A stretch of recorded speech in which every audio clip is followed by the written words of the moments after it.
نحمده ونصلي ونسلم على رسوله الكريم اما بعد فاعوذ بالله السميع العليم من الشيطان الرجيم بسم اللہ الرحمن الرحیم۔ آج ہم سورۃ آل عمران کی آیت نمبر 121، 22 اور 23 پڑھیں گے۔ اس سے پہلے اللہ تعالیٰ نے اہل ایمان کو منع فرمایا تھا کہ تم اہل کتاب کو اپنا رازدار نہ بناؤ۔ ان آیات میں اس بات کی طرف اشارہ ہے کہ تم منافقین کو بھی اپنا رازدار نہ بناؤ، ان کو مشورے میں شریک نہ کیا کرو۔ یہاں پر غزوہ احد کے واقعہ کو اللہ تعالیٰ نے اشارتاً ذکر فرمایا ہے۔ غزوہ احد میں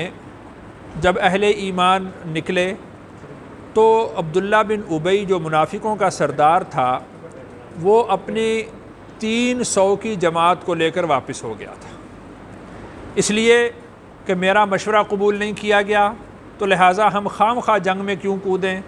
ہم اپنے آپ کو کیوں موت کے گھاٹ اتاریں، جب میرا مشورہ نہیں مانا گیا تو میں واپس ہو جاتا ہوں۔ تو دیکھیے کہ جب منافقین کو اپنے مشورے میں شریک کیا گیا تو اس کی وجہ سے اہل ایمان کو کس قدر نقصان ہوا۔ یہاں پر اللہ تعالیٰ نے ایک مزید بات یہ بھی ارشاد فرمائی کہ ان منافقین کی واپسی کی وجہ سے اہل ایمان کے دو گروہ، اہل ایمان کے دو قبیلے، دو گروہ وہ بھی واپس ہونے لگ گئے، یعنی ان کے دلوں کے اندر بھی ان کو دیکھ کر کمزوری پیدا ہو گئی، تو اللہ تعالیٰ نے ان کے دلوں کو مضبوط کیا اور پھر وہ ساتھ چلے۔ یعنی اہل نفاق کو جب تم اپنے مشورے میں شریک کرو گے تو وہ بزدلی پیدا کریں گے، بزدلی کا سبب پیدا کریں گے، اس کی وجہ سے اہل ایمان کو کمزور کرنے کی وہ پوری کوشش کریں گے۔ وہ جو دو قبیلے تھے ان کو یہاں پر اللہ تعالیٰ نے ذکر فرمایا ہے، تو وہ دو قبیلے مورخین اور جو سیرت نگار ہیں وہ یہ فرماتے ہیں کہ یہ قبیلہ اوس کا بنی حارثہ کا قبیلہ تھا اور قبیلہ خزرج سے بنی سلمہ کا قبیلہ، یعنی قبیلہ اوس جو تھا اس کا بنی حارثہ، اس کے جو ایک شاخ تھی بنی حارثہ، اور جو قبیلہ خزرج تھا اس کا بنی سلمہ، یہ دو جو گروہ تھے انہوں نے نامردی دکھائی تھی، انہوں نے بزدلی دکھائی تھی، یہ واپس ہونے لگے تھے، لیکن اللہ تعالیٰ نے پھر ان کے دلوں کو مضبوط کیا اور یہ آگے چلے۔ اور یہ حضرات یعنی قبیلہ بنی حارثہ اور بنی سلمہ کے لوگ یہ کہتے ہیں کہ اگرچہ ان آیات میں ہمارے بارے میں اللہ تعالیٰ نے یہ بات ذکر فرمائی کہ ہم نے نامردی دکھائی، ہم کمزور ہوئے، یعنی اس میں یعنی ہمارے اس واقعہ کو کمزوری کو ذکر کیا گیا ہے، لیکن ہمارے لیے یہ اعزاز کی بات یہ ہے کہ آگے اللہ تعالیٰ نے ارشاد فرمایا کہ واللہ ولیہما، اللہ ان کے ساتھی تھے۔ تو یہ جو جملے ہیں واللہ ولیہما کہ اللہ ان دونوں کے ساتھی تھے، تو اس سے ہمیں ایک اعزاز ملتا ہے، ایک ہمیں شرف ملتا ہے۔ تو گویا کہ اللہ تعالیٰ نے ہمارے دونوں قبیلوں کو نفاق سے بری کر دیا، اس لیے کہ منافقین کو تو اللہ نے ترک کر دیا، چھوڑ دیا۔ تو یہ جو دو قبیلے تھے یہ اہل ایمان کے تھے، تھوڑی سی کمزوری دکھائی لیکن اللہ نے ان کے دلوں کو مضبوط کیا اور یہ پھر رسول اکرم صلی اللہ علیہ وسلم کے ساتھ ہو لیے۔ اس کے بعد جو اگلی آیت ہے آیت نمبر 123، اس سے پہلے اللہ تعالیٰ نے ایک بات یہ ارشاد فرمائی تھی کہ اگر اہل ایمان صبر اختیار کریں اور تقوی کو اختیار کریں تو اللہ کی مدد اور نصرت ان کے شامل حال ہوگی، اور کافروں کا کوئی مکر، کوئی سازش اہل ایمان کو نقصان نہیں پہنچا سکے گی۔ تو دیکھو کہ جس طرح تم نے صبر سے کام لیا تھا اور تقوی سے کام لیا تھا تو اللہ تعالیٰ نے بدر کے اندر تمہاری مدد کی، حالانکہ وَأَنْتُمْ أَذِلَّةٌ، بدر کے اندر تم لوگ کمزور تھے، بدر میں تمہاری تعداد کم تھی، بدر میں تمہارے پاس سامان کم تھا، بدر میں تمہارے پاس گھوڑے کم تھے، بدر میں تمہارے پاس تلواریں کم تھیں، بدر میں تمہارے پاس اونٹ کم تھے، لیکن تم نے صبر سے کام لیا، تقوی سے کام لیا، تو اللہ تعالیٰ نے تمہاری ایسی مدد اور نصرت کی کہ رہتی دنیا تک تمہاری فتح کو لوگ تسلیم کرتے رہیں گے۔ اس کو اللہ تعالیٰ نے یہاں پر ذکر فرمایا۔ ترجمہ دیکھیے، وَإِذْ غَدَوْتَ، وَإِذْ اور جب، غدوتا آپ فجر میں نکلے، من اہلکا اپنے گھر سے، تبوئ المؤمنین، تبوئ بٹھانے لگے، المؤمنین ایمان والوں کو، مقاعد للقتال، قتال کی گھاٹوں پر، یعنی قتال کی جگہوں پر بٹھانے لگے، واللہ اور اللہ، سمیع سننے والے، علیم جاننے والے۔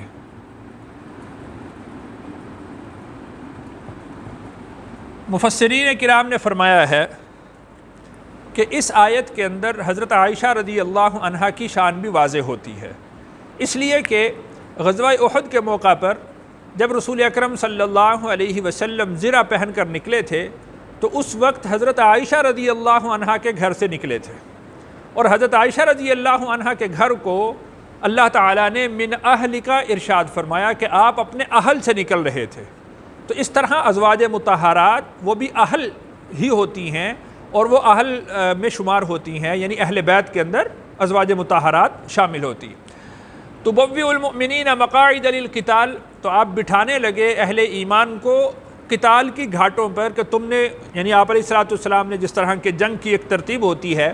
کہ کچھ لوگوں کو کچھ مخصوص جگہوں پر بٹھا دیا جاتا ہے، تو جس طرح آپ نے مختلف لوگوں کو مختلف جگہوں پر بٹھایا تو اس وقت وہ وقت یاد کرنے کے قابل ہے۔ آپ حضرات جانتے ہیں کہ غزوہ احد کے موقع پر ایک گھاٹی میں رسول اللہ صلی اللہ علیہ وسلم نے 50 لوگوں کو متعین کیا تھا کہ تم یہیں پر بیٹھے رہنا، اور جب تک میں تمہیں نہ کہوں اس وقت تک تم نے اپنی جگہ اور اپنا مقام نہیں چھوڑنا۔ انشاءاللہ غزوہ احد اور غزوہ بدر سے متعلق الگ سے میں پورا درس انشاءاللہ عرض کروں گا۔ واللہ سمیع علیم، اور اللہ تعالیٰ سننے والے ہیں، جاننے والے ہیں، یعنی وہ جو منافق باتیں کر رہے تھے اللہ تعالیٰ ان کو بھی سن رہے تھے، جان رہے تھے، اور اہل ایمان کے دلوں کے اندر بھی جو کمزوری آ رہی تھی اللہ تعالیٰ اس سے بھی باخبر تھے، واقف تھے۔ اس کو اللہ تعالیٰ نے یہاں پر ذکر فرمایا، از جب ہمت ارادہ کیا، طائفتانی دو گروہوں نے، منکم تم میں سے، ان تفشلا کہ نامردی دکھائیں، واللہ ولیہما حالانکہ اللہ ان کے دوست ہیں۔ یعنی اس سے ان کی کمزوری واضح ہوتی ہے کہ دو گروہ ایسے تھے کہ جنہوں نے نامردی دکھانے کا ارادہ کیا تھا۔ تو جیسا کہ میں نے عرض کیا تھا کہ وہ دو گروہ بنی سلمہ اور بنی حارثہ کے تھے، تو انہوں نے نامردی دکھانے کا ارادہ کیا تھا۔ واللہ ولیہما حالانکہ اللہ ان کے دوست ہیں۔ تو یہ جو اگلا آیت کا حصہ ہے یہ ان کے یعنی ایمان کی گواہی دے رہا ہے کہ وہ لوگ منافقین میں سے نہیں تھے، اللہ ان کے دوست۔ وعلی اللہ اور اللہ پر، فلیتوکل چاہیے کہ توکل کریں، المتوکلون توکل کرنے والے، یعنی اہل ایمان جو اللہ پر توکل کرتے ہیں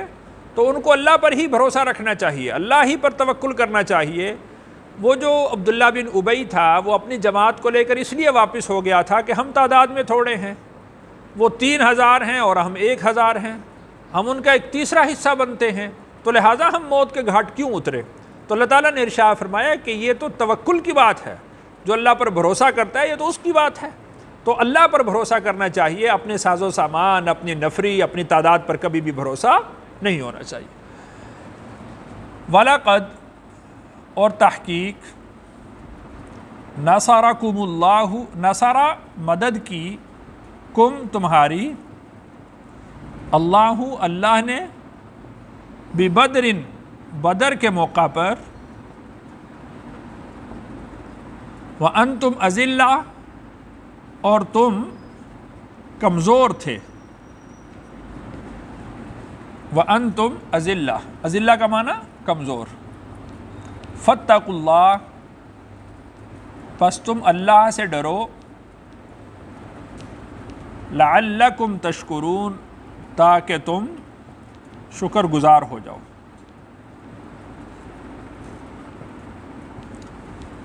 تو یہاں پر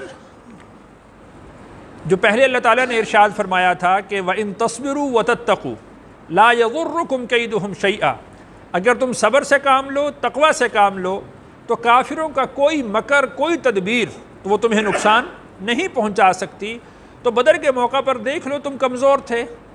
تو تم نے اللہ پر بھروسہ کیا، صبر سے کام لیا، تقوی سے کام لیا، تو اس وقت اللہ تعالیٰ نے تمہاری مدد کی اور اللہ تعالیٰ نے تمہیں فتح عطا فرمائی۔ تو اسی طریقہ سے اہل ایمان جب بھی اللہ پر بھروسہ کریں گے، صبر سے کام لیں گے، تقوی سے کام لیں گے، تو اللہ کی مدد و نصرت اسی طریقہ سے اہل ایمان کے لیے اترے گی۔ اللہ تعالیٰ سے دعا ہے اللہ تعالیٰ مجھے اور آپ کو عمل کرنے کی توفیق نصیب فرمائے۔